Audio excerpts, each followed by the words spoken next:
c'est Samy. Alors, aujourd'hui, je vais vous lire un extrait des Métamorphoses d'Ovide. Les Métamorphoses d'Ovide. Voilà une image de ce livre.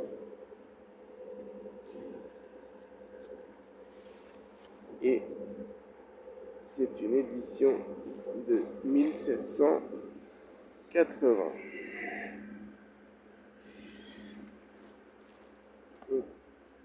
Alors, l'extrait que j'ai choisi est dans le 3e livre.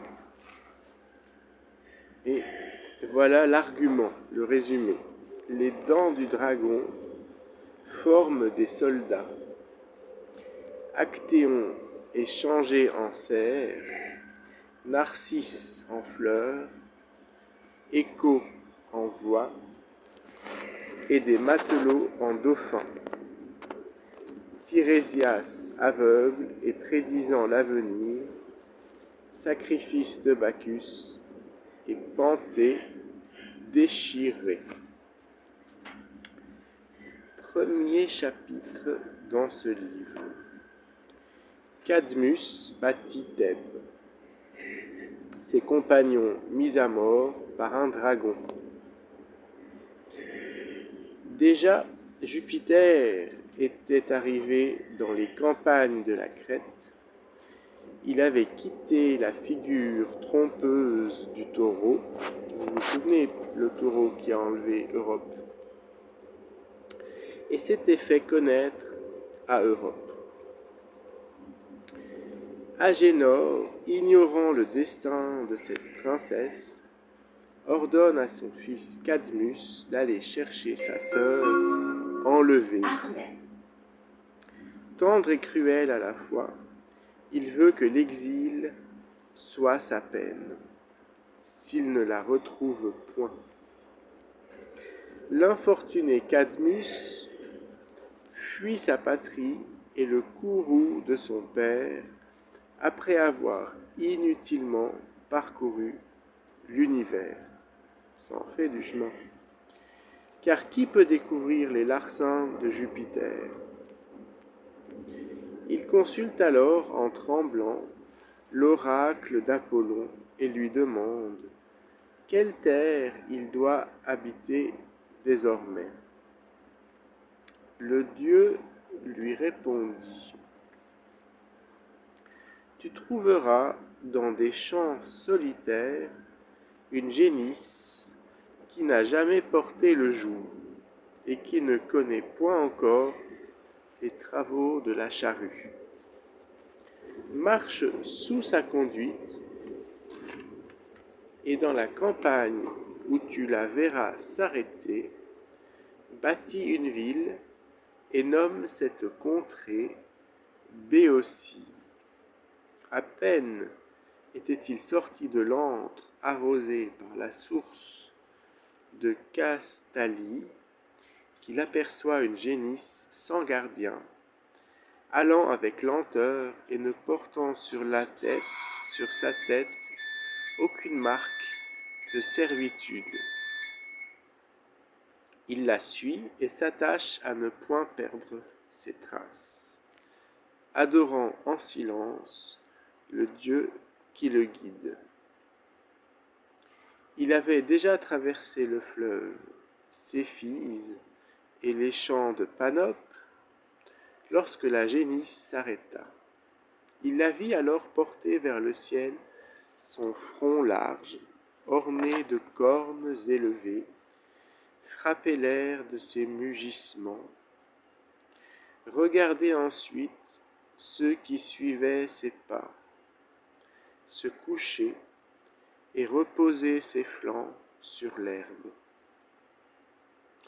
Cadmus rend grâce aux dieux, baise cette terre étrangère et salue ses montagnes et ses champs inconnus. Voulant ensuite sacrifier à Jupiter, il ordonne à ses compagnons d'aller puiser de l'eau dans des sources pures. Non loin de là se trouvait une forêt antique que la cognée n'avait jamais offensée. Un antre environné de haies et d'arbrisseaux était au milieu. Les pierres grossières qui en formaient l'entrée étaient disposées en arc. Il en sortait une onde abondante. C'était la retraite du dragon, consacrée à Mars. Ses écailles ont la couleur et l'éclat de l'or. Ses yeux étincellent de feu. Son corps est enflé de venin. Il agite et darde 3 langues. 3 rangs de dents arment sa gueule. Quand les Tyriens furent arrivés dans ce lieu funeste, ils plongèrent un vase dans cette onde. Au bruit qu'ils firent, le dragon étendit la tête hors de son antre et poussa d'horribles sifflements. L'urne échappe de leurs mains, leur sang se glace, ils sont frappés de terreur. Le monstre, cependant, plie et replie son corps écaillé, bondit et forme des arcs immenses. Il se dresse et s'élève en l'air jusqu'à la moitié de son corps. Il regarde dans le bois. Quand on le voit tout entier, il paraît aussi grand que le dragon céleste qui sépare la grande ours de la petite. Sans tarder, il s'élance sur les Phéniciens, soit qu'ils lui préparassent des traits, soit qu'ils songeassent à fuir, soit que la crainte leur défendit l'un et l'autre. Il déchire les uns par ses morsures, il étouffe les autres en les embrassant, il en fait mourir plusieurs qui respirent ses poisons. Deuxième chapitre, Cadmus tue le dragon. Déjà le soleil dans la plus haute élévation diminuait les ombres. Le fils d'Agénor, inquiet du retard de ses compagnons, marche sur leurs pas. Il était vêtu d'une peau de lion, armé d'un javelot et d'une lance. Son courage était encore supérieur à ses armes. Il entre dans la forêt, voit ses soldats expirants et le dragon vainqueur. Sur le dos de ses victimes, suçant leurs blessures sanglantes.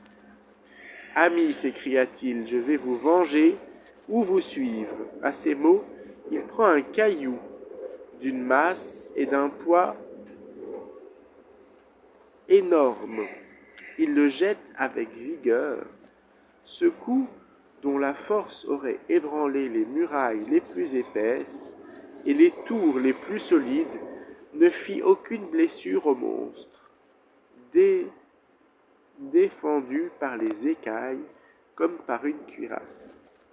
La dureté de sa peau le renvoie, mais elle ne repoussa pas de même le javelot que lui lança Cadmus.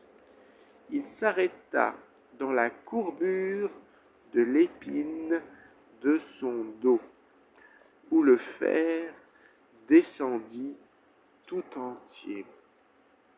Rendu plus furieux par la douleur, le serpent porte sa tête en arrière, se replie, regarde sa blessure et mord le trait qui est fixé.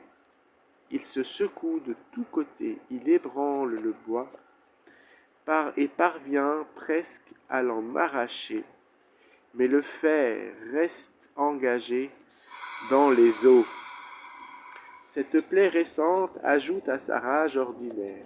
Ses veines gonflées s'enflent autour de son cou, Une écume blanchâtre environne sa gueule, ses écailles résonnent en pressant la terre sur laquelle il rampe. Chaque souffle qu'il exhale infecte, empoisonne les airs. Quelquefois, il se recourbe et forme des cercles. Quelquefois, il s'étend en ligne droite. Bientôt, il s'élance avec impétuosité et tel qu'un torrent grossi par les pluies, il renverse les arbres qu'il rencontre sur son passage. Cadmus s'éloigne de quelques pas et l'évite